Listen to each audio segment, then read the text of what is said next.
coba susu ora kepenak ki bawa sik alon-alon asal kelakon wajib dilakoni tuntunan kang ana lima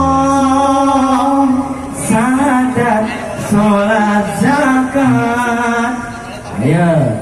poso kaji lamun kuwasa